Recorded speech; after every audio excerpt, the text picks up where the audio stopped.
রাজনীতিতে সবাই যেভাবে ঘৃণা করে তাতে সবচেয়ে ঘৃণিত দলই হচ্ছে জামাত। এই ঘৃণার কারণে জামাতে যখন নিবন্ধন বাতিল হইল, বাংলাদেশে কোনো দল শব্দ করেনি। তার রাজনীতি যখন নিষেধ করা হইল, কেউ শব্দ করেনি। শেষ সময় এসে যখনই হোক শব্দ করেনি। আজকে যেমন শব্দ করতেছে, শব্দ করেনি। আমি কিন্তু কারো পক্ষপাতিত্ব করছি, আমি জাস্ট আলোচনা করতেছি, করেনি। জামাতের যখন লোকগুলাকে মৃত্যুদণ্ড দেওয়া হইল, বাংলাদেশে কেউ শব্দ করেনি। কারণ এত ধর্ষণ করছে, ক্ষমা চাইতে বলে। রাজনীতি একটা বাজে জিনিস। আমি রাজনীতিবিদদের যেটা দেখছি, এই জামাতকে নিয়ে ক্ষমতায় যায় নাই কোন দল? এই জামাতের মুক্তি উদ্যাপন মন্ত্রী বানায় নাই কে? তখন কি আপনি ঘাম পাইছেন তার গায়ের থেকে? আমি তর্কের খাতিরে বলছি, এই জামাতকে নিয়ে তো যুগপথ আন্দোলন করছেন এরশাদের বিরুদ্ধে। তাকে নিবেন কেন? সব নিতে পারবেন, জামাতকে নিবেন কেন? আমি তর্কের খাতিরে বলছি, কোন রাজনৈতিক দলের কোন আদর্শ নাই। আপনি জামাতকে নিয়ে ক্ষমতায়, জামাতকে নিয়ে যুগপথ আন্দোলন করছেন, এরশাদে নামাইছেন। এরশাদ কি স্বাধীনতা বিরোধী শক্তি ছিল? তাহলে আপনি স্বাধীনতা বিরোধী শক্তির সাথে আপাত করে তারা নামাইছেন কেন? তর্কের খাতিরে বলছি, ফর গডস সেক। আমি জামাতের রাজনীতি পছন্দ করি না। সব অযৌক্তিক দাবি সেজন্য মানতে হবে সবার। কোনটা? যেহেতু সবাই এর আগে পরে যুগপৎ আন্দোলন করেছে, না না, আপনি সেই লোকগুলি তো আপনি ক্ষমতায় যাবেন আবার।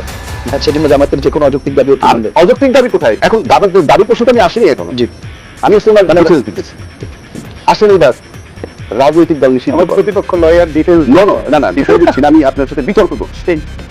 রাজনৈতিক দল আপনি নিষিদ্ধ করবেন, ভিন্ন কথা। জাতীয় পার্টি আমার আত্মীয় স্বজন না। জাতীয় পার্টি অপরাধ কি? অপরাধ হইলেই যে স্বৈরাচার সরকারকে আপনি তাড়াইছেন, সেই সরকার বিরোধী দল পাতানোর বিরুদ্ধে তাকে স্বীকৃতি দিচ্ছেন। বিরোধী দল লাগে তাই of course it is an offence. নিষিদ্ধ করবেন কি করবেন না সেভাবে আমার ব্যক্তিগত, আমি পলিটিশিয়ান না, আমি যুক্তি দিচ্ছি। এইবার আসেন সিম্পল,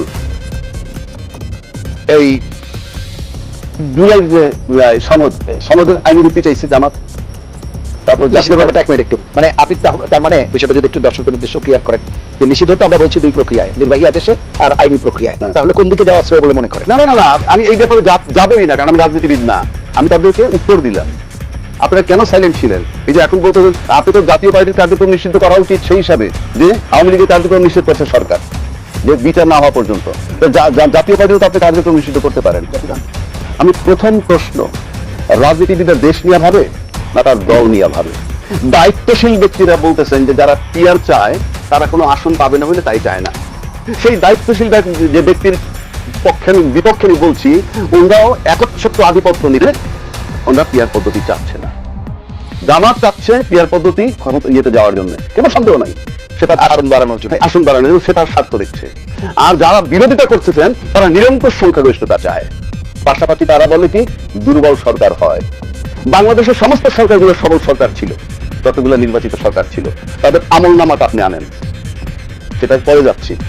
এই যে জুলাই সনদের ভিত্তি চাই, পিয়ার সিস্টেম চাই, তাতে রাষ্ট্রের ক্ষতি কি আর দেশের জনগণের ক্ষতি কি সেটা বলতে হবে সবাইকে।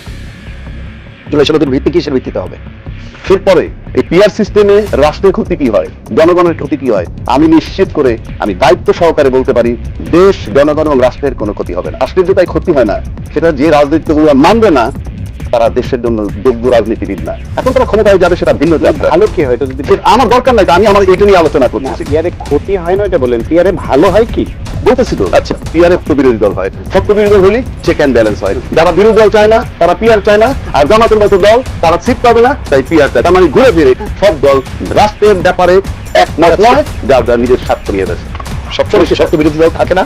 হ্যাঁ, বিগত সময়গুলোতে তো শক্ত বিরোধী দল ছিল। এখন আমার কোনটা বেড়ে গেছে, ওয়ার্কআউট 116 আসন নিয়ে বিরোধী ছিল না। কারণ আপনি নির্বাচিত করছে কিভাবে?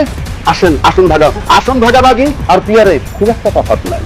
তোমরা 30টা আসন দিব, 40টা আসন দিব। তো বিএনপি আওয়ামী লীগ আসন ভাগাভাগি, আমি 96 বলছি না, আমরা সবসময় আসন ভাগাভাগি করছি। পিয়ারটা একটু আবার আলাদা।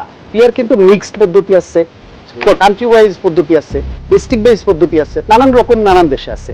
শ্রীলঙ্কা হলো ডিস্ট্রিক্ট বেস পিয়ার। সেখানে ওরা আবার মনে করেন একটা ডিস্ট্রিক্টের সেখানে বিভিন্ন দল ওই 10টা আসনের জন্য কাদের নমিনেট করবে সেই তালিকা নির্বাচন কমিশনে জমা দিবে। দলের মার্কা থাকবে, ওইখানকার ভোটাররা দলের মার্কার উপর ভোট দিবে। আবার 3টা প্রেফারেন্স ভোট আবার দিবে ওই ক্যান্ডিডেটদের নামে, 3টা ভোট দিতে হবে।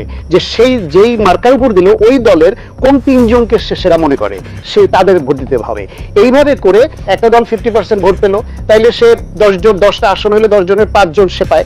ওই 5 জন কোন 5 জনকে দিবে? ওই যে যারা এই যে প্রেফারেন্স প্রেফারেন্স ভোটে হাইয়েস্ট পাইলো ওই 2-5 জন ভোটে সেই 5 জনকে দিতে হবে।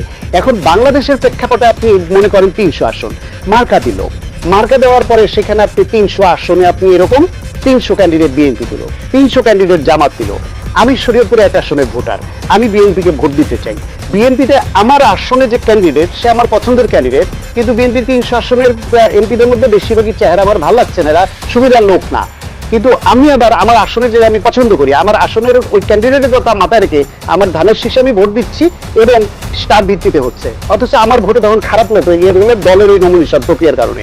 আবার মনে করি বিএনপিতে আমার এখানে ক্যান্ডিডেট যে সে ভালো, ক্যান্ডিডেট বাছার সুযোগ থাকে না। আরেকটা বিষয় হচ্ছে এখানে বলা হচ্ছে যে আপনি 300 ক্যান্ডিডেটের যে লিস্ট দিবেন 300 আসনে